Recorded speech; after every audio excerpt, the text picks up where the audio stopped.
ගූරුවා සහ අශ්වයා එක්තරා ගමක බඩු විකුණා ජීවත් වූ වෙළෙන්දෙක් සිටියා. මොහු වෙළඳාමට ගියේ බූරුවෙකුගේ හා අශ්වයෙකුගේ පිටේ බඩු පටවාගෙනයි. දිනක් මොහු කඳුකර පළාතකට වෙළඳාමේ ගියා.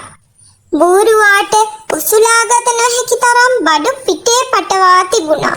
නමුත් අශ්වයාගේ පිටේ ඒ තරමට බඩු තිබුණේ නැහැ. බූරුවා තමාගේ පිටේ තිබුණු බඩුත් සමග කඳු නැග බොහොම වෙහෙස වී සිටියා. තව දුරටත් කන්ද නැග ගැනීමට ශක්තියක් නොමැති බව බූරුවාට දැනුණා. යාළුවේ, මගේ පිට උඩ බඩු ගොඩක් තියෙනවා. මට හුඟක් බර වැඩි. පුළුවන් නම් මේකෙන් බඩු ටිකක් අරගන්නවද?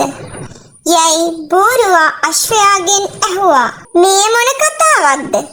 මමත් මේ බඩු ටික අරගෙන යන්නේ බොහොම අමාරුවෙන්. තවත් නම් මට ගෙනියන්න බෑ. අශ්වයා පැවසුවා.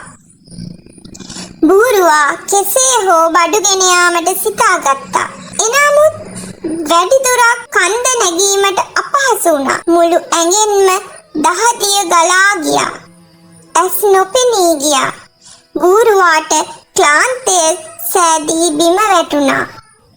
වෙළෙන්දා බූරුවාගේ පිට උඩ තිබූ බඩු සියල්ල අශ්වයාගේ පිට උඩින් තිබ්බා. ක්ලාන්තය සැදුණු බූරුවාද අශ්වයාගේම පිට උඩ තිබ්බා. බූරුවාගෙන් බඩු ටිකක් ගෙන පිට උඩ තබා ගත්තා නම් මෙලෙස නොවන බවත් සහයෝගයෙන් වැඩ කිරීමේ අගයත් අශ්වයා වටහා ගත්තා.